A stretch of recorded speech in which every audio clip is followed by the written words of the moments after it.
Voici les choses que tu vas faire quand tu vas découvrir ta vision. Il faut dire que la vision va choisir ton avenir. La vision va choisir tes amis. La vision va choisir ta bibliothèque. La vision va choisir ton utilisation même de ton temps. La source de la discipline, c'est la vision. Bien, la clé pour pouvoir accomplir ta vision, c'est la discipline. Un homme ou une femme qui n'a pas une vision claire dans sa vie va vivre une vie sans restriction. Si vous voulez réussir dans la vie, ne recherchez pas le succès. Rien ne va discipliner ta vie comme avoir une vision. Et la discipline est définie simplement comme des standards auto-imposés, imposés sur soi-même parce que tu as une grande ambition, un grand objectif. Donc la discipline est définie comme des standards auto-imposés parce que tu as un grand objectif à atteindre. Là, je parle de la discipline personnelle, l'autodiscipline. Tous les leaders doivent automatiquement, impérativement avoir la discipline personnelle. Tu n'es pas un leader si tu n'as pas la discipline personnelle. Eh bien, quand on parle de la discipline personnelle, cela implique qu'il y a d'autres formes de discipline. Donc, une discipline qui vient de l'extérieur, mais ce n'est pas la discipline personnelle. Un leader n'a pas réellement besoin de beaucoup de discipline venant de l'extérieur. Ils imposent la discipline sur eux-mêmes. Et c'est ce qu'on appelle la discipline personnelle. Bien, la clé pour pouvoir accomplir ta vision, c'est la discipline. Et il y a un passage dans Proverbe 29 qui dit que là où il n'y a pas de vision, le peuple va périr. Il faut retenir ce passage. Une définition de ce que cela veut dire, c'est quand il n'y a pas de discipline, les gens vont abandonner toute forme de restriction. C'est ce que ça veut dire périr, parce que les gens n'ont plus de préoccupation, n'ont pas quelque chose qui les oblige à faire quelque chose. Quand il n'y a pas de révélation de l'avenir, les gens vont abandonner la discipline personnelle. Donc la clé pour ta vie, c'est de trouver une vision qui impose la discipline sur toi. En somme, la vision est donc la source de la discipline. Je vais expliquer cela dans un moment, comment est-ce que ça marche. Vous savez, la discipline, c'est la racine même du leadership. C'est la nature même de ce qui attire les gens vers toi. Une personne qui est disciplinée va naturellement attirer les personnes vers elle. Pourquoi? Parce que les gens admirent la discipline dans les autres personnes. C'est la raison pour laquelle on peut avoir des athlètes dans des stades. Parce que nous admirons la discipline que ces personnes adoptent, que cette personne va s'auto-imposer. Et donc, si tu deviens comme ce genre de personne, on va commencer à venir vers toi. Et ta vie de discipline va commencer à te donner de la confiance. On fait confiance à celui qui est discipliné. Et c'est la raison pour laquelle on utilise l'image des athlètes pour pouvoir faire de la publicité. On est en train de vendre la discipline de cet athlète-là. C'est pas le fait que ces personnes soient populaires et on pense généralement que c'est parce qu'ils sont populaires, c'est pas le cas. Et on pense que si on porte des chaussures Nike, on va sauter comme Michael Jordan. Donc l'idée qu'on est en train de nous vendre que si tu veux être comme Mike, tu dois porter une chaussure Nike. Et tu le sais qu'avec ton habitude d'alimentation et ton poids, tu ne peux pas être comme Mike. Mais tu portes toujours une chaussure Nike parce qu'on t'a vendu l'idée selon laquelle si tu portes une chaussure Nike, tu es comme Mike, tu es comme Michael Jordan. Et donc tu commences à faire confiance à cette personne-là. Et c'est parce que cette personne a auto-imposé la discipline, a adopté la discipline dans sa vie. Vous savez, on n'aime pas tellement faire le sport nous-mêmes. On aime regarder le sport parce qu'on admire les athlètes, parce qu'ils ont adopté la discipline. Et c'est la vérité également à ton sujet. Si tu deviens consistant et discipliné dans ta vie, tu vas voir que les gens vont commencer à venir vers toi. Ils vont venir avec leur argent, ils vont venir payer pour te regarder. Ils vont apporter leurs offrandes, leurs dîmes, leurs dons pour te regarder faire ce que tu fais. Donc ça veut dire que la discipline est tellement puissante. Et selon la Bible, la source de la discipline, c'est la vision. Un homme ou une femme qui n'a pas une vision claire dans sa vie va vivre une vie sans restriction. Mais un homme avec une vision va vivre une vie tellement étroite. Quand quelqu'un a une vision, ta vie devient très facile à vivre, très étroite. Parce que la vision fait quoi? La vision simplifie la vie. Et qu'est-ce que je veux dire par là? Et pour comprendre cela, ça va prendre quelques jours. Mais dans cette vidéo, on va essayer de pouvoir capturer le sens de ce que cela veut dire. Quand tu as une vision, ça simplifie ta vie. Ça simplifie tout. Parce que la vision contrôle tous les choix dans ta vie. Quand tu connais où tu vas, également tu connais où tu ne pars pas. Tu connais les chemins qui ne vont pas te conduire vers cette direction-là. Donc ça veut dire que si tu sais ce que tu dois faire, tu connais également ce que tu ne dois pas faire. C'est ça la puissance de la vision. Et donc la vision va définir ce que tu fais dans la vie. Parce que la vision te donne ton adresse, ta destination finale, ton adresse finale. Ça te montre ta destination. Et c'est de ce mot qu'on va voir le mot destinée. Il faut dire que ta destinée va définir, va dicter tes décisions. Ta destinée va dicter tes décisions. Si quelqu'un t'offre quelque chose et que cette chose ne participe pas en réalité à ta vision, si ça ne va pas en droite ligne, n'est pas en unité avec ta vision, c'est facile de dire non. Vous savez, quand tu n'as pas de vision, c'est difficile pour toi de dire non, de refuser les choses parce que cela va finir par compliquer ta vie. Mais la vision simplifie ta vie. Il faut dire que tu n'es pas né dans la vie pour faire tout. Est-ce qu'on peut dire amen? Moi, j'ai tellement aimé cela quand j'ai appris cela. On a souvent l'impression, l'attitude selon laquelle on a tellement de choses à faire dans la vie. Et moi, je pensais comme ça par le passé. Mais tu n'as pas tellement de choses à faire. Il faut dire que quand tu étudies les gens qui ont réussi dans la vie et qui sont devenus des personnes à succès comme Moïse, comme Joseph, comme Josué, comme David, comme l'apôtre Paul, comme Jésus, comme Abraham, Lincoln, comme Abraham dans la Bible, vous voyez, toutes ces personnes ont vécu des vies très simples. Et il y a une expression qu'on utilise pour les définir, les caractériser. Cette chose que je fais. Tu dois parvenir au point où tu commences à vivre pour une chose et la vie devient simple. Les gens qui ont découvert leur vision vivent simplement, vivent longtemps, vivent sans stress. Il faut dire que le stress vient de ce que tu ne connais pas, ce que tu dois faire. Quand tu es perdu, quand tu n'as pas de vision. Vous vous souvenez de l'histoire de Marthe et de Marie avec Jésus-Christ. Jésus a dit quelque chose à Marthe qui a toujours marqué mon attention. Marthe est une femme très intéressante et elle est comme la plupart d'entre nous. Nous vivons avec des suppositions, même des suppositions au sujet de Dieu. Marthe a eu une visitation de Dieu, il est venu lui rendre visite. Qu'est-ce qu'elle a fait? Elle a supposé que Jésus avait faim. Et c'est ça le problème. Nous pensons que nous connaissons ce que Dieu voudrait que nous puissions faire. Une chose que tu apprends de ce séminaire, c'est que la vision vient de Dieu. C'est pas toi qui imposes à Dieu ce que tu dois faire. Tu dois te soumettre à lui et rester tranquille. Et c'est lui qui va t'informer. Et c'est lui qui va te donner la révélation de ce que tu dois faire. Parce que si tu n'as pas de révélation, qu'est-ce qui va se passer? Il n'y aura pas de discipline. Marthe a fini par cuisiner pour Jésus-Christ et n'avait pas faim. Et elle a commencé à se fâcher parce que sa sœur ne se joignait pas à elle dans cette occupation qui n'était même pas appropriée. Donc elle voulait que d'autres personnes puissent être intéressées dans des choses qui n'étaient pas propices pour ce moment-là. Et je me demande si tu fais la même chose. Marthe est partie cuisiner pour Dieu. Et elle est venue vers lui et elle a dit, « Pourquoi est-ce que ma sœur ne se joint par moi? Envoie ma sœur m'aider. » Et la réponse que Jésus-Christ a donnée, tu dois étudier cette réponse. C'était une très belle réponse de leader. Voici ce qu'il a dit. Il a dit, Marthe, tu es très occupée à faire beaucoup de choses, Marthe. Et c'est comme ça que ta vie est. Vous tous qui me connaissez depuis ces 20 dernières années, vous savez que je n'ai pas tellement changé. J'ai grandi, mais je n'ai pas changé. Il y a une différence. J'ai grandi dans la connaissance, dans ma sagesse, dans mon expérience, mais je n'ai pas changé. Je suis toujours la même personne avec le même message, la même intention.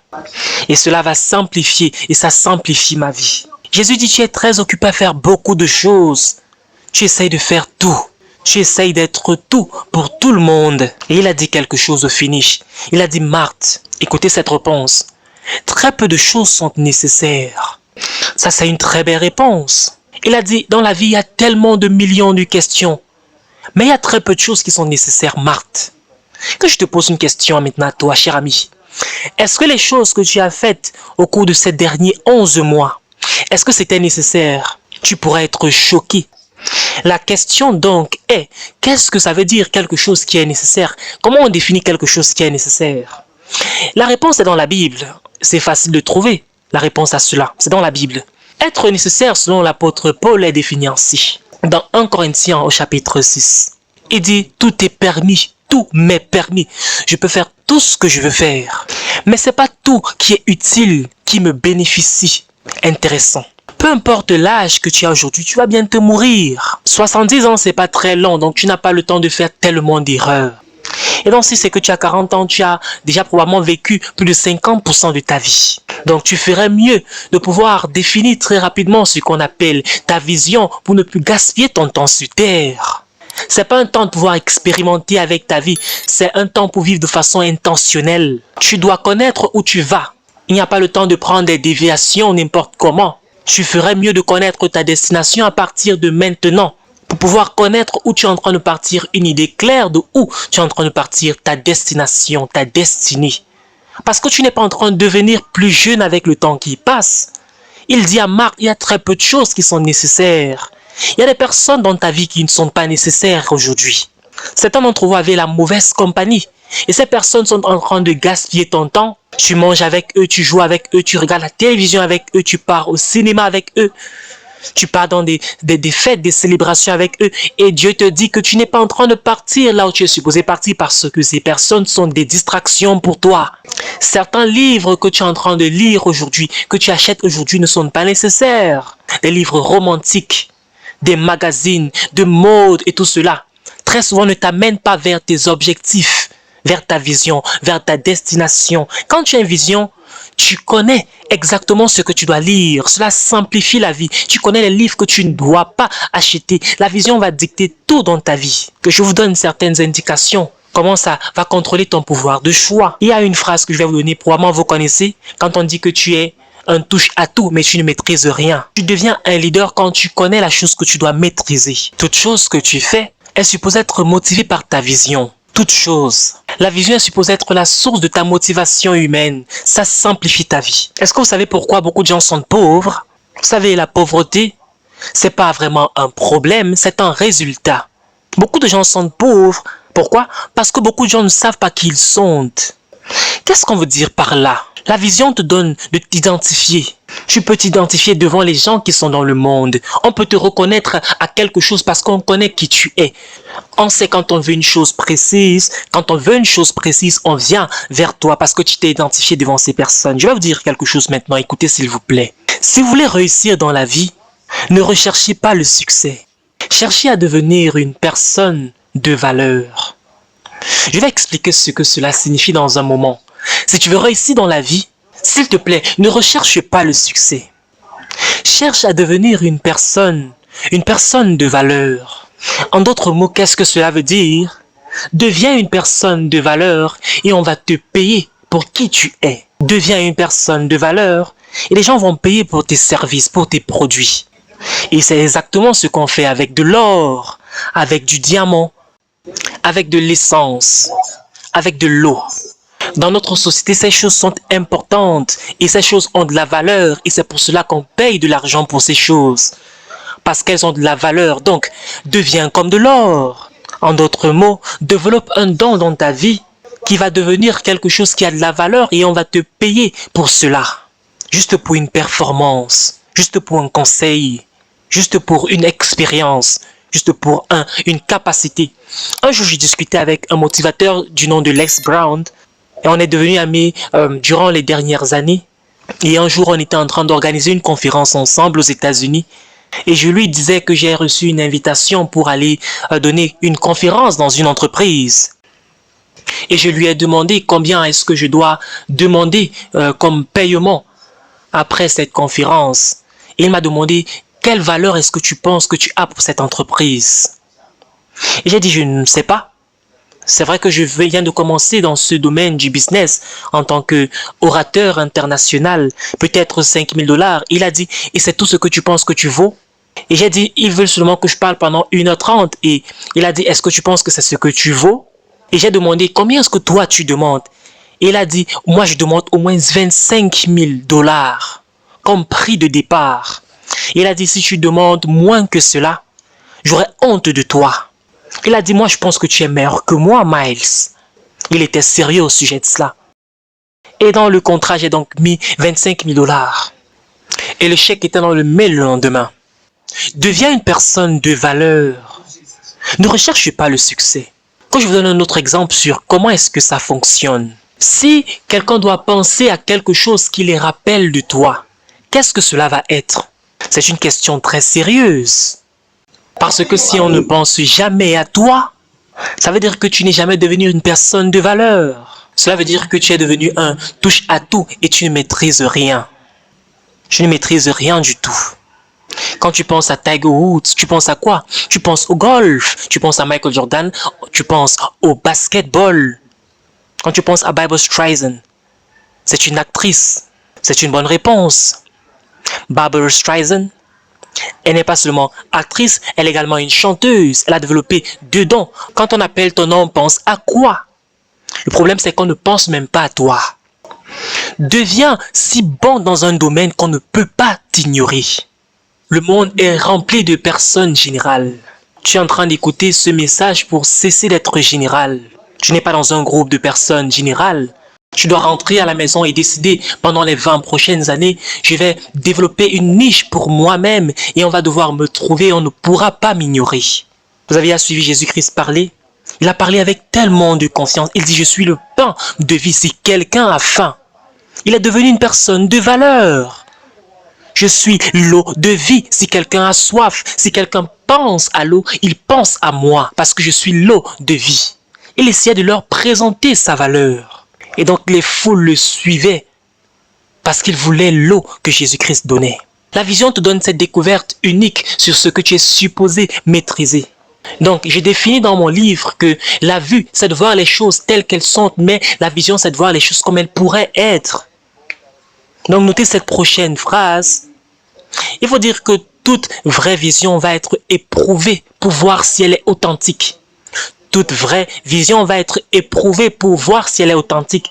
Si ta vision est réellement de Dieu, il faut savoir que la vie va éprouver cette vision pour vérifier si elle vient vraiment de Dieu. Donc, habitue-toi à l'idée que tu vas avoir les défis avec ta vision. Les épreuves ne viennent pas arrêter ta vision, mais viennent juste pour tester et éprouver ta vision, pour vérifier si c'est authentique. Si une vision est terminée par une épreuve, ça veut dire que ce n'était pas authentique, ça ne venait pas de Dieu. Souvent, une vision peut t'amener en prison même. Mais tu dois partir en prison avec cette vision et se ressortir de la prison avec cette vision, comme Nelson Mandela. Supposez que Nelson Mandela n'était pas sérieux quand il disait qu'il voulait détruire l'apartheid en Afrique du Sud. Supposez juste cela. Qu'ils disent que cela ne vaut même pas la peine, que je vais retourner pour avoir un boulot normal et vivre une vie normale. Je vais sortir du quartier, je vivais dans la pauvreté, maintenant j'ai un boulot et tout va bien pour moi en Afrique du Sud, je vais avoir de l'argent et je vais oublier mes frères. Il pouvait dire cela. Mais sa vision était tellement authentique, tellement forte, qu'il était prêt à subir les épreuves et même perdre ma vie d'adulte pour la cause de cette vision. Quel est le prix que tu es prêt à payer pour ta vision, pour ce rêve en lequel tu crois? La vision est très puissante. Notez ce point, s'il vous plaît. On découvre sa vision quand on découvre quelque chose pour laquelle on est prêt à mourir. Des leaders visionnaires posent la question, quel genre d'histoire est-ce que je suis prêt à créer? Quel genre d'histoire je suis prêt à réaliser? Voici certaines pensées préliminaires que tu dois avoir au sujet de la vision. Qu'est-ce que tu veux faire pour écrire ta portion de l'histoire? En d'autres termes, fais quelque chose qu'on ne peut pas effacer de l'histoire. Et tu n'as pas besoin de faire quelque chose de massif. Par exemple, la femme qui a versé le parfum sur Jésus-Christ, vous savez ce qu'on a dit? C'est un acte tellement simple. Elle a pris du parfum. Et on pense que c'était un parfum qu'on utilisait pour embaumer les cadavres parce qu'il a dit que ceci c'est pour mon deuil. On pouvait reconnaître le parfum à l'odeur. On connaissait quel genre de parfum c'était. Parfum très cher qui venait de l'Égypte. Et aujourd'hui, en monnaie d'aujourd'hui, ça pourrait coûter 15 000 $. Et elle a pris cela et elle a versé sur le corps de Jésus-Christ. Un acte très simple. Et elle est entrée dans l'histoire. On ne connaît même pas réellement quel était son nom. Beaucoup de gens disent que c'était Marie et tout cela. Mais la Bible ne spécifie pas quel était son nom. Mais Jésus-Christ dit que ce qu'elle a fait, on va parler de cela partout où on va prêcher la parole de Dieu. Tu n'es pas supposé construire un très grand bâtiment ou une école. Mais il y a des petites choses que tu peux faire et on ne pourra jamais t'oublier. Par exemple, il n'y a pas l'évangile selon André dans la Bible. Il n'a pas d'évangile portant son nom. Mais il faut dire que c'est André qui a amené Pierre vers Jésus. Donc il était la personne qui a connecté Pierre à Jésus. Il doit automatiquement, impérativement avoir un André que l'histoire ne peut pas oublier parce que sans lui, il ne doit pas avoir de Pierre qu'on connaît aujourd'hui. Tu pourrais ne pas être devant la télévision, devant les caméras. Peut-être c'est pas ça ta vision. Mais ce que tu es supposé faire, tu ne dois pas effacer, ignorer cela. C'est la raison pour laquelle je suis convaincu que tu n'es pas né juste pour payer des factures. Tu es créé pour donner la vie et faire une différence avec ton don quelque part dans un domaine. C'est la raison pour laquelle tu es venu ici. Voici les choses que tu vas faire quand tu vas découvrir ta vision. Il faut dire que la vision va choisir ton avenir. La vision va choisir tes amis. La vision va choisir ta bibliothèque. La vision va choisir ton utilisation même de ton temps.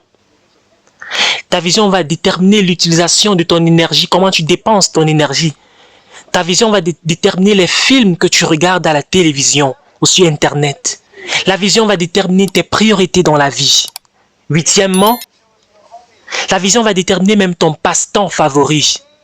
Même les jeux que tu joues doivent être reliés à ta vision quelque part. Avant, je détestais le golf. Pourquoi? Parce que je ne comprenais pas le golf. Normalement, quand tu ne connais pas quelque chose, quand tu ne comprends pas quelque chose, tu détestes cette chose. Et moi, je regardais souvent un programme à la télévision et il y avait quelqu'un qui parlait toujours du golf négativement. Il disait que le golf est un jeu très stupide.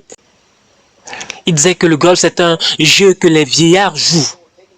Et maintenant, ces vieillards vont taper un petit ballon avec un bâton et que ça n'a pas de sens, que c'est très stupide. Et c'est de là que j'ai eu ma philosophie sur le golf. C'est cet animateur à la télévision, Bill Cosby. Et un jour, un de mes amis m'a proposé de l'accompagner pour aller jouer au golf. J'ai dit que non, c'est un jeu stupide, je ne suis pas intéressé. Et j'ai dit que c'est un jeu des vieillards qui tapent un petit ballon avec un bâton et tout cela. Moi, je ne suis pas intéressé. Mais il a insisté et il a dit que je vais te montrer comment on fait. J'ai dit que non, il n'y a pas de problème, donc je vais t'accompagner. Et nous sommes partis sur le terrain. Et vous savez, moi j'ai loué tout ce que j'avais parce que je ne suis pas un joueur de golf. J'ai loué les chaussures, tout ce que j'avais, le bâton pour taper dans la balle et tout cela. Il m'a montré comment jouer au golf. Et j'ai commencé à aimer petit à petit. Et quand j'ai tapé la balle avec le bâton, il y a comme une onction qui est tombée sur moi. Vous savez, j'ai l'impression qu'il y a une onction sur le terrain de golf que seuls les joueurs de golf comprennent. Et je ne savais pas si à ce moment j'étais né pour jouer à cela parce que j'ai commencé à aimer le jeu. C'était tellement formidable. Et le ballon est entré dans le trou directement. Et j'ai commencé à dire que je vais réessayer. J'ai retapé. Et à un certain moment, j'ai commencé à prendre goût réellement pour le jeu. Et mon ami a demandé à ce qu'on puisse rentrer à un moment. J'ai dit que non, je ne veux pas rentrer parce que je veux continuer à jouer. Et on est resté pendant au moins 4 heures. Et le lendemain, j'ai dit, s'il te plaît, est-ce qu'on peut retourner sur le terrain, sur le green? Et le lendemain, nous sommes retournés. Il avait quelqu'un avec lui, c'était un acteur. J'ai dit, waouh! Il m'a présenté cette personne qui est acteur dans une série à la télévision. Et j'ai dit, j'étais vu à la télévision. Et il m'a dit, moi aussi, j'étais vu à la télévision. Et on a commencé à discuter. Et nous sommes partis sur le terrain. J'ai vu d'autres acteurs, j'ai vu des athlètes. J'ai vu beaucoup de personnes que j'ai voyées à la télévision. Et à ce moment, j'ai commencé à dire que, donc, tous ces millions sont sur le terrain de golf. J'ai commencé à faire comme si j'étais un professionnel alors que j'étais encore un débutant. Et la troisième fois que je suis parti sur le terrain de golf, on m'a amené dans un terrain très populaire où il y a des grandes personnalités qui partent, Arnold Schwarzenegger, Tiger Woods. C'est vrai que je ne connais pas vraiment le jeu, mais j'accompagnais juste mon ami. Et je peux vous assurer que j'ai vu tellement de personnalités. C'était des milliards de dollars qui étaient sur le terrain. Et Dieu a commencé à me dire, c'est ici qu'on fait des deals. Et j'ai commencé à dire que je vais venir sur ce terrain tout le temps. Et les personnes que j'ai rencontrées là-bas, c'était les personnes qui avaient mon argent. J'ai l'impression que vous allez comprendre ceci après que je sois parti. Si tu vas jouer des cartes, joue avec des personnes riches. Je blague. Joue avec des personnes qui t'amènent vers ta vision. Que ton passe-temps favori t'amène dans des endroits qui vont étendre ta vision et ton réseau. En venant ici, c'est parce que tu sais que tu vas rencontrer des personnes qui vont t'aider à étendre, à pouvoir possiblement accomplir ta vision. Tu ne connais pas la personne qui est à côté de toi dans cette conférence à laquelle tu vas participer. Et peut-être quand tu pars dans certains moments, tu ne connais même pas qui tu rencontres, qui est à côté de toi. Tu choisis de jouer avec qui? Que même ton jeu soit avec un but, que ton jeu ait un but. C'est important. Est-ce que tu peux te dire à toi-même, je joue avec un but? C'est très important. La vision choisit ton passe-temps favori. Le prochain point, la vision choisit ton régime alimentaire. Le prochain point, la vision choisit comment tu investis ton argent. La vision décide de comment est-ce que tes activités de la journée se passent. Qu'est-ce que je vais faire aujourd'hui, cette semaine? Ce sont des choses qui vont me conduire vers mon but final. La vision décide de ton attitude dans la vie. La vision choisit ta vie. Quel genre de vie tu veux vivre dans l'avenir. Donc ça décide de ton style de vie que tu commences à vivre aujourd'hui. La vision dicte tout. Ceux qui n'ont pas de vision dans leur vie n'ont pas de restrictions. Ils n'ont pas de contrôle, de maîtrise d'eux-mêmes. La vision choisit le plan que tu as pour ta vie. La vision te dit ce que tu dois planifier pour ta vie. Comment est-ce que tu dois planifier ta vie? La vision décide de tes valeurs dans la vie.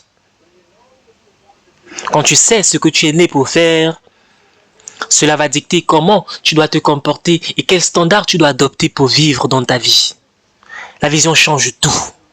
Est-ce qu'on est en train de prendre des notes? Quel est donc l'impact de la vision sur le leadership? La vision clarifie le but. La vision donne la direction au leader et va fortifier le leader au-delà même de ses atouts présents. La vision va clarifier le but dans la vie. Donc, ton but, c'est ce que tu es né pour faire et la vision te donne la clarté à ce sujet.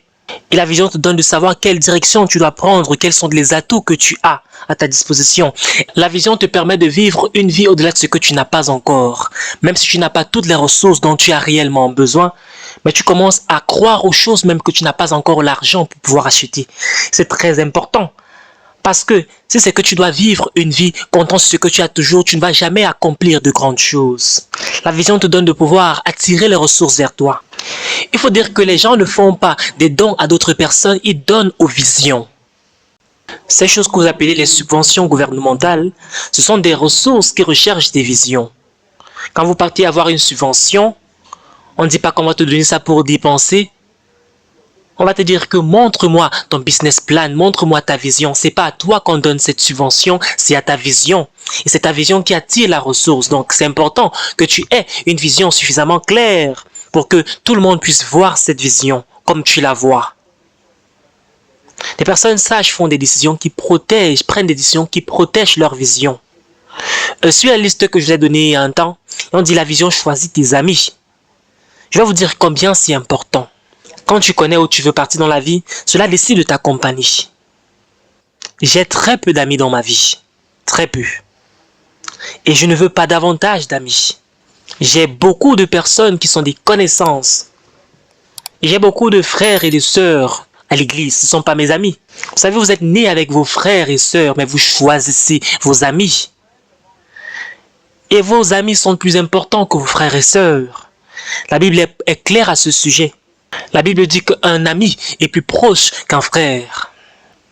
Que j'ai défini un ami pour toi.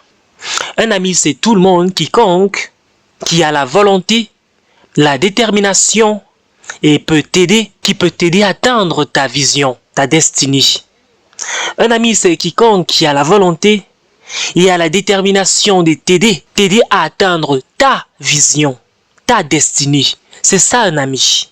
Donc si tu voudrais être grand dans la vie, ne reste pas avec des petites personnes, des personnes qui ont des petites pensées. Reste loin des échecs. Quand tu écoutes ce genre de message, tu pars dans des séminaires, dans des conférences, c'est un choix de garder la compagnie des personnes comme nous. Tu viens ici, tu viens stimuler ta vision, tu viens recevoir des encouragements. C'est ça, les meilleures amitiés pour toi. Voici le meilleur exemple que j'ai découvert entre Marie et Élisabeth. Je parle de ça tout le temps.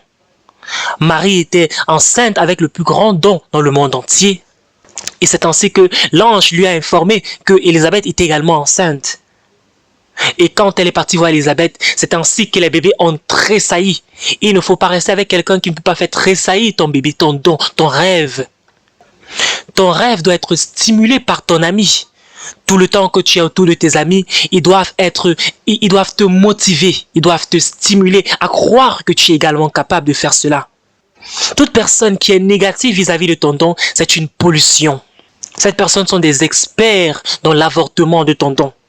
Ils vont détruire. Ces personnes vont détruire ton don. Souvent, ce sont des personnes même de ta maison. Souvent, ce sont tes amis. Souvent, ce sont tes membres de famille. C'est la raison pour laquelle Marie devait quitter la présence de Joseph parce que Joseph n'était pas encore très convaincu. Il s'apprêtait même à la faire partir. C'est ça l'avortement de ton rêve. Il y a des amis que tu as laissés à la maison quand tu venais ici. Et quand tu vas rentrer à la maison, tu dois rentrer de l'autre côté. Et tu ne dois pas partir vers ces mêmes personnes parce que ce que tu es en train d'écouter, tu ferais mieux de protéger ceci. Si tu voulais garder tes anciens amis, il ne fallait pas venir ici. Est-ce que tu peux noter ceci? Tu peux grandir et dépasser même le niveau de tes amis. Beaucoup d'entre vous ne connaissez pas combien dangereux est votre environnement. Si dans votre groupe, le groupe que tu appelles le groupe de tes amis, si tu es la personne la plus intelligente, il est temps de quitter ce groupe-là. Si on te pose toujours les questions, tu peux croire que c'est une très bonne chose, c'est mauvais.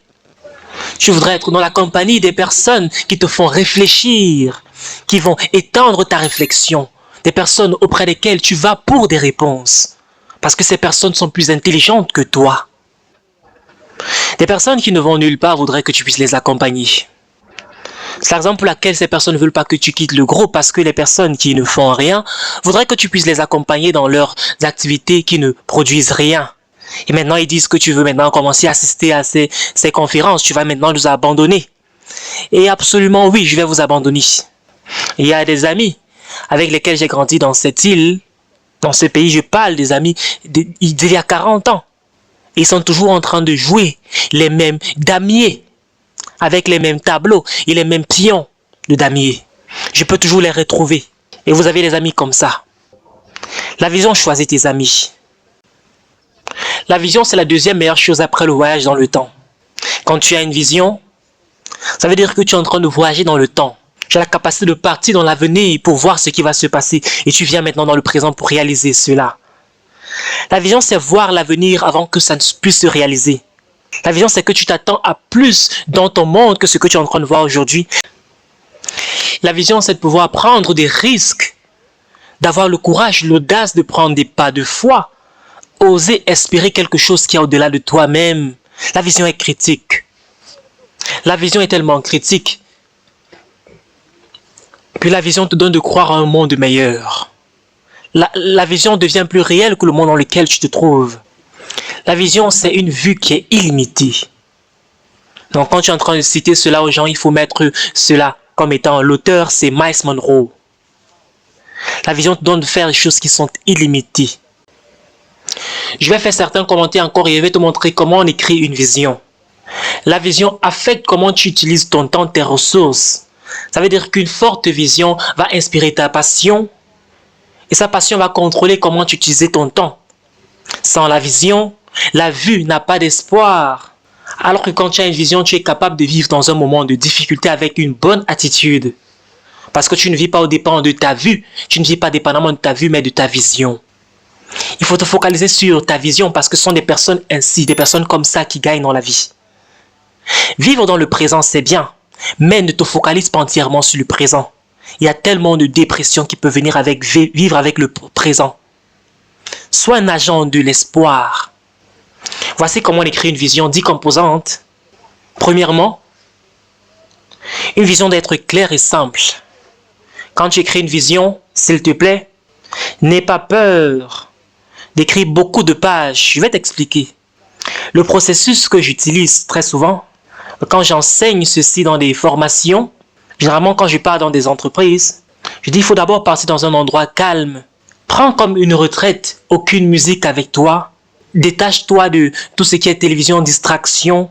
Pars sur la plage ou même en brousse dans un champ. Parce que pour pouvoir entendre ta voix de l'intérieur, tu dois te défaire des distractions qui sont à l'extérieur. Si tu étudies la Bible attentivement, la plupart des personnes qui ont reçu leur vision ont reçu leur vision quand ils étaient dans les champs seuls.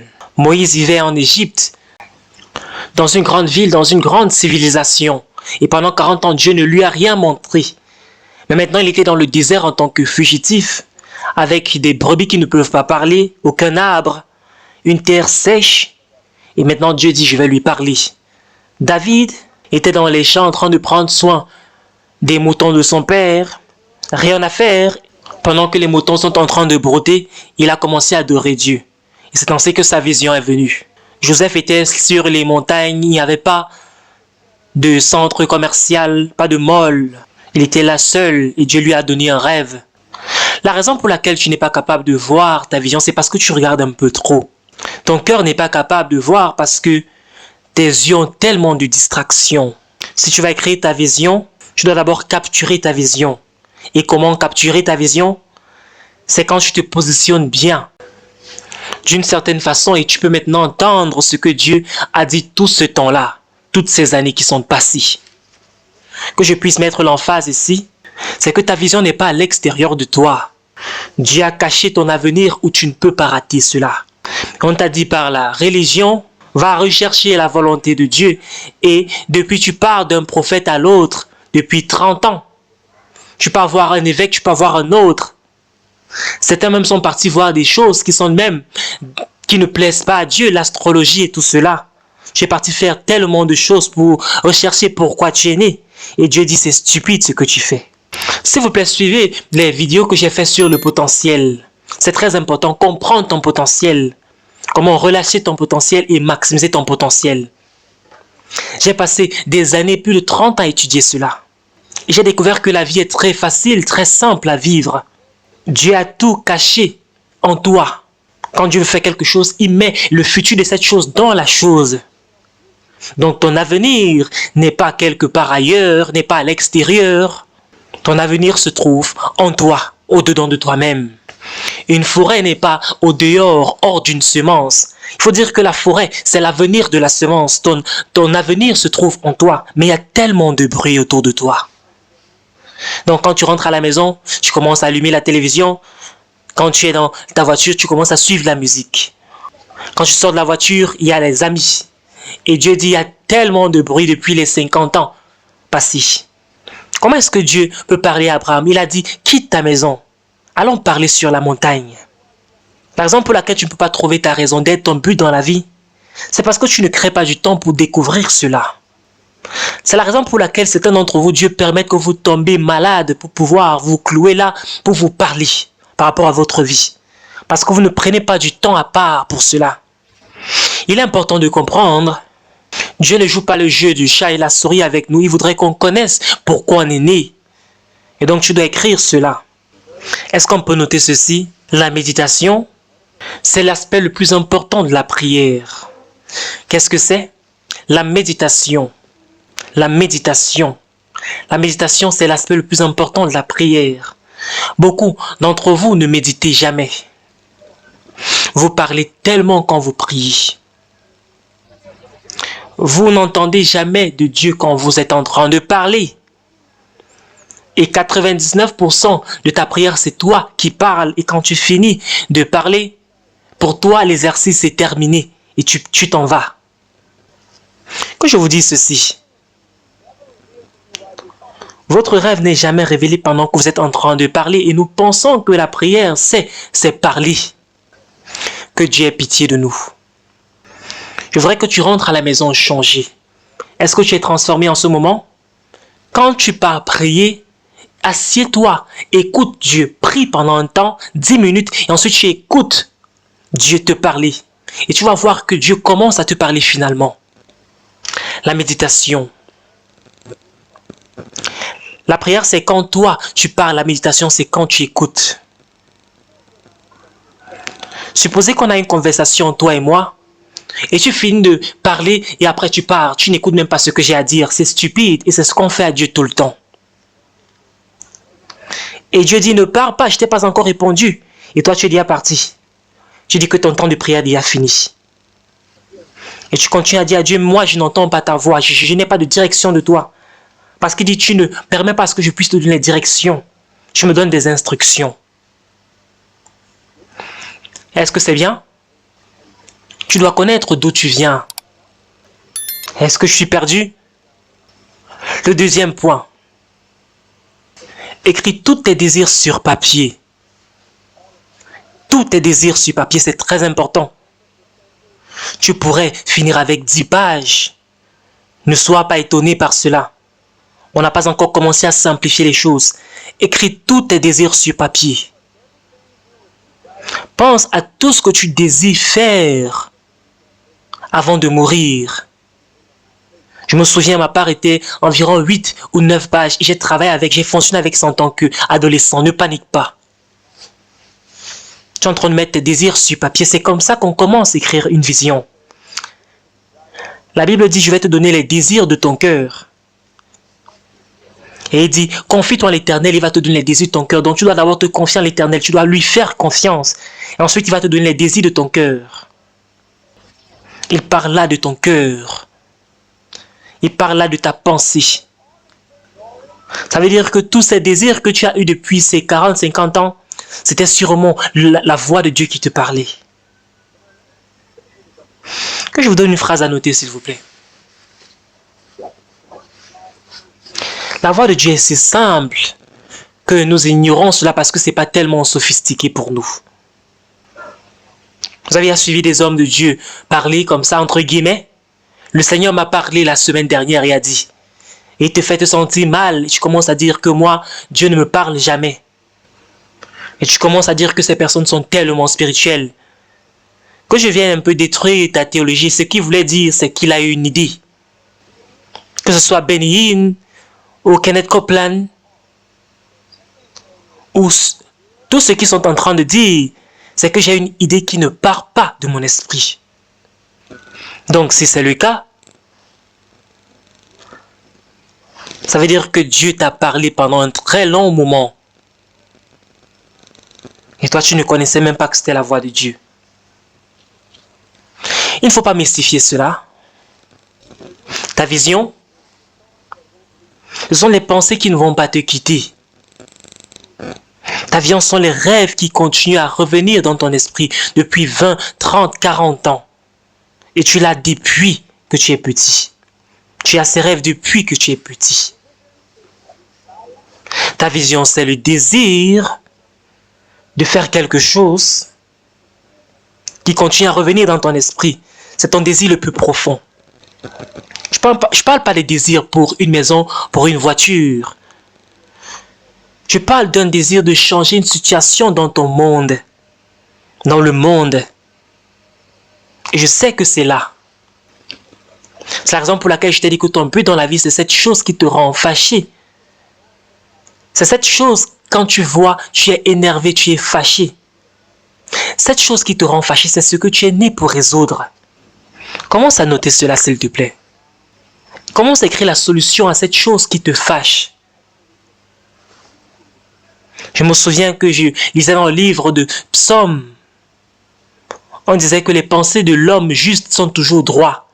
Parce qu'à l'église, on m'a enseigné qu'il ne faut jamais faire confiance à ta pensée. Donc moi, je ne croyais pas à mes pensées. Mais la Bible dit que les pensées de l'homme juste sont toujours droits. Donc il faut faire confiance à l'Éternel. Il va te donner des pensées, les désirs de ton cœur. Quand tu fais confiance à l'Éternel, donc il faut faire confiance à ces pensées-là. C'est la raison pour laquelle tu es venu dans cette conférence aujourd'hui. Il y a des désirs que tu vas accomplir. Et tu es en train de raffiner ceci en écoutant ce message. N'aie pas peur de rêver. Et surtout, note cela. Quand tu vas finir par écrire tous tes désirs sur papier, tu pourrais terminer avec beaucoup d'informations. Et c'est très important de simplifier ces 9 pages pour avoir une phrase très simple, une seule phrase qui résume ta vision. Donc tu pourrais réellement avoir 8 ou 9 choses que tu veux faire et ensuite tu vas simplifier cela en simples phrases. Je me souviens, quand j'ai commencé à cristalliser ma vision, j'avais une passion. Je voulais voir les jeunes gens changer. Donc j'ai écrit cela sur papier. Et j'ai commencé à penser, comment est-ce que je peux faire cela? Je peux le faire par la musique parce que j'avais ce talent de musicien. Donc je devais écrire des chansons pour attirer des jeunes gens. J'ai commencé à simplifier cela. J'ai donc décidé de créer un groupe qui devait chanter des chansons pour attirer des jeunes. C'est ainsi que ma vision est devenue claire et simplifiée. J'ai terminé avec cette idée, j'ai décidé de créer un groupe. On devait créer des chansons contemporaines pour attirer des jeunes. Et je vais parler de Dieu à ces jeunes. J'avais tout cela sur papier. Et la vision a commencé à grandir. J'ai formé un groupe, on a commencé à écrire des chansons. On a commencé à attirer des jeunes. On avait 4000, 5000 jeunes qui venaient ensemble pour écouter notre musique. On leur parlait de Dieu et ils donnèrent leur vie à Jésus. J'avais 16 ou 17 ans quand j'ai commencé à faire ça. Et on a rencontré une difficulté parce que ces jeunes ne venaient pas de l'église, ils ne partaient pas à l'église, ils venaient des rues. C'est ainsi que la vision a grandi. On devait maintenant avoir des relations, des réseautages avec des églises pour pouvoir accueillir ces jeunes gens. Donc on a développé un nouveau système et on se rencontrait les samedis soirs. Puisque les jeunes devaient quand même se rencontrer. Donc c'est pour vous dire que quand tu simplifies ta vision va avec le temps grandir.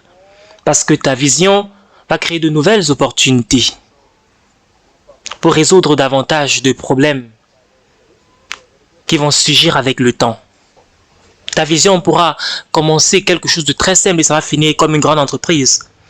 Aujourd'hui, notre entreprise vaut beaucoup de millions de dollars, mais on a commencé avec 7 personnes dans ma chambre. Juste parce que je voulais résoudre un problème.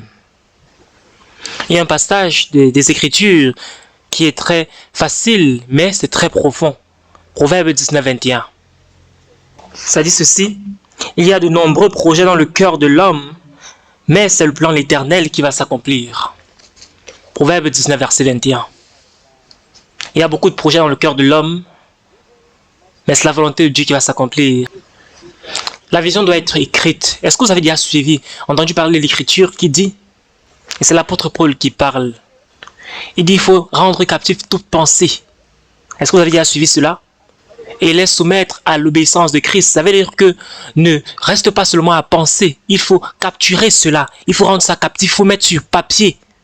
Quand tu dis que tu ramènes les pensées en obéissance à la volonté de Christ, ça veut dire que tu vas comparer tes pensées à la parole de Dieu. Si c'est en conformité avec la parole, ça veut dire que cela vient de Dieu.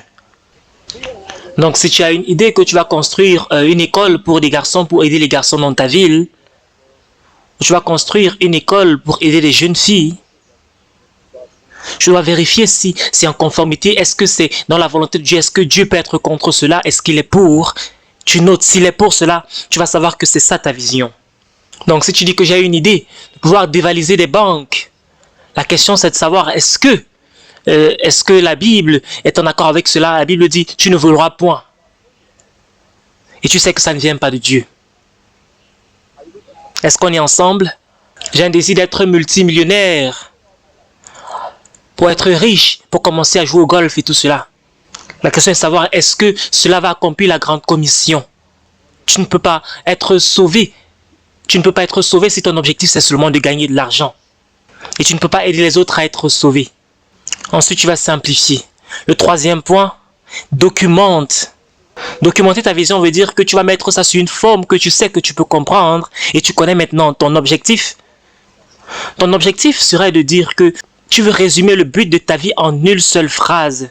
Tu veux résumer toute ta vie en une seule phrase. Tu es capable de comprendre ceci, je vais être vraiment heureux. Résumer ta vie en une seule phrase. Cela veut dire que d'une certaine façon, tu dois identifier tes dons et tes talents et résumer cela en une seule phrase. De telle façon à ce que tu sais que voici qui je suis.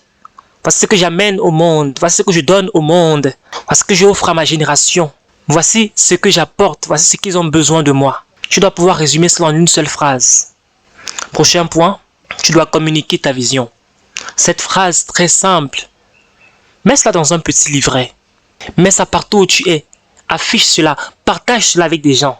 Je t'ai dit ça très tôt qu'il y a des gens qui sont là, qui peuvent t'aider, mais ils doivent d'abord te retrouver. Tu dois partager ta vision avec les gens autour de toi. Et surtout les bonnes personnes. Donc fais un plan sur la base de cette petite phrase. Un plan, c'est ta stratégie. Ta stratégie pour atteindre, pour parvenir à ta vision. J'ai appris quelque chose sur la planification. Dieu ne planifie pas pour toi. Prochain point, révise ta vision. Quand on parle de la révision, ça a le mot vision à l'intérieur. Quand on dit revision, ça veut dire que tu vas retourner vers la vision. Quand on dit la révision de ta vision, ça veut dire que tu retournes vers ta vision pour vérifier que tu es toujours sur le droit chemin. Parce que Dieu peut ajuster certaines choses. N'aie pas peur de donner quelque chose à Dieu qu'il va ajuster. Prochain point, évalue ta vision. Évalue ta vision veut dire que tu continues à te juger. Tu éprouves ta vision. Est-ce que je fais ce que j'ai dit que je devais faire? Ou bien je suis en train de sortir de ma voie? Quelques suggestions. Suggestion numéro 1. Ton plus grand ennemi, c'est la distraction. Deuxième suggestion, la plus grande distraction, c'est pas les mauvaises choses, mais ce sont les bonnes choses. Les plus grandes distractions pour ta vision, c'est pas faire les mauvaises choses, mais c'est faire des choses qui sont bonnes. Leçon importante à connaître. Et finalement, la vision vient en phase. Il y a les différentes étapes à une vision. On a des visions en phase. La vision est accomplie en phase. Il y a une expression que j'utilise dans mon livre. Quand je dis que quelque chose vient en phase, je parle de ça dans mon livre. Ce que je veux dire par là, c'est que Dieu donne la vision en phase et que la vision est accomplie en phase. Ce que tu es en train de faire aujourd'hui, tu pourrais ne pas faire ça dans 10 ans. Cela pourrait être juste une phase de ta vision. Dieu étend toujours la vision. Dans mon livre sur le leadership, j'ai parlé du but du leadership. Et je dis que le plus grand ennemi de ce qui est bon, le plus grand ennemi de ce qui est juste, c'est pas ce qui est mauvais, mais c'est ce qui est bon. Le diable sait que tu es très sage pour faire ce qui est mauvais. Donc il va te proposer de bonnes choses, juste que ce n'est pas juste pour toi. C'est pas la meilleure option pour toi. C'est juste une bonne chose, mais c'est pas bien pour toi. Tu es né pour découvrir ce qui est juste pour toi. Et quand tu découvres cela, c'est ce qui est maintenant juste pour toi. Toute autre chose pourrait juste être une bonne chose, mais pas ce qui est juste pour toi. Donc la préoccupation pour une bonne chose, c'est pas un remplacement pour ce qui est juste. Reste avec ce que tu es né pour faire. Donc ça veut dire que tu ne dois pas accepter toute opportunité qui se présente, même si ce sont des bonnes opportunités. Que les gens ne viennent pas dans ta vie pour changer ta vision, pour faire quelque chose de bon avec eux. C'est une phrase que je fais toujours et d'habitude. Apprends des autres, mais ne deviens jamais ces personnes. Apprends des autres, mais ne deviens jamais ces personnes. C'est important d'apprendre des autres. On ne veut pas que tu sois comme nous, ou des membres de notre équipe. On veut que tu apprennes de nous. Mais on veut que tu sois toi-même. C'est la joie ultime de la vie, quand tu es toi-même. J'ai tellement à dire maintenant, mais je sais que tu ne peux plus assimiler cela. Est-ce que vous avez appris?